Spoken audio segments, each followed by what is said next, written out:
She's a land defender.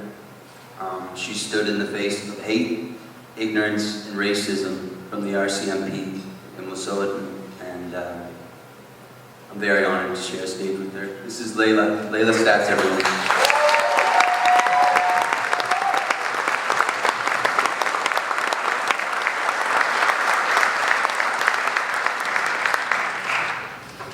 Sego, Skanagowaga, Layla Stats Young Anamara ni wagi taroden, Kanyaki Haga ni wago and Jordan, Oswega ni duageno. Hello, my name is Layla Stats. I am Mohawk, Turtle Clan from the Six Nations of the Grand River. And I introduce myself to you in my native language, Kanyaki Haga, Mohawk. That language was not taught to me. That language was not gifted to me from my ancestors as it was intended. As a generational survivor of residential schools, my great-grandmother went to the mush hole in Brantford. Instead of being taught what it was to be proud to be a Mohawk woman, we were taught the opposite, what we call the coat of shame. My grandparents believed it would be better for us to hide the fact that we were Native. We carried that shame. I remember my grandfather telling me when I was first applying for my first job, he said, make sure you take your resume in and hand it to them, because if they see your last name Stats, you won't get the job. And that was the first time I realized that my last name was a bad thing. And I started to go on this reclamation journey about 3 years ago, the first time I heard the language. And the language to me was familiar. It was like a rhythm, a flow that I knew, even though I couldn't understand it. Something about it inside of me I knew. And I started to do a lot of work with the Woodland Cultural Center. We recently completed the Save the Evidence campaign, raising $24 million to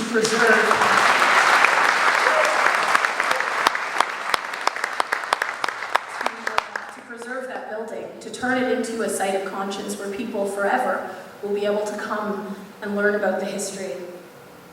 As we mark a year since the first bodies were found, I ask you, what has changed? What has been done? And if we look to our leaders, if we look to our governments, I would say not very much. But what gives me hope is when I look around at the communities, at the children, at the churches and organizations and everyone that is taking action in their own lives, taking responsibility in their own right to understand, to learn. A story I will never forget, and it kind of leads into this song I'm going to sing for you, was from Geronimo Henry. He's a survivor that went to the school when he was 5 years old, and he left when he was 16, so his entire childhood. He went through many torturous traumas, but he said the one thing that impacted him the most was in those 11 years, never once did he hear the words, "I love you." Imagine that as a child, never hearing, "I love you."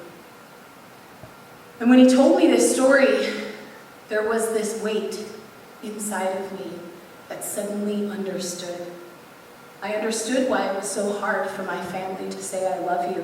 I understood why my grandfather and my mother held this strength and this stoicness where we couldn't express our emotions, because they had never been taught that. And our stories, as we learn them, as we listen, they allow us to heal. It's our stories that connect us, allow us to experience that emotion of Geronimo, that feeling of hopelessness, of lostness, of lovelessness. So I sing for you a song tonight written by my brother, who couldn't be here tonight. So I sing it for him. And this song, it talks about, give me back my love.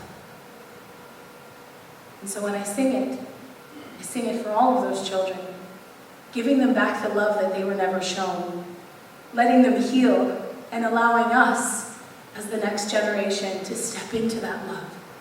to let go of the hate, to let go of the hurt, and to fill our hearts with love. So I am grateful for Thompson, for we just whipped this one together. This is my Logan Stats cover song of Dead Man.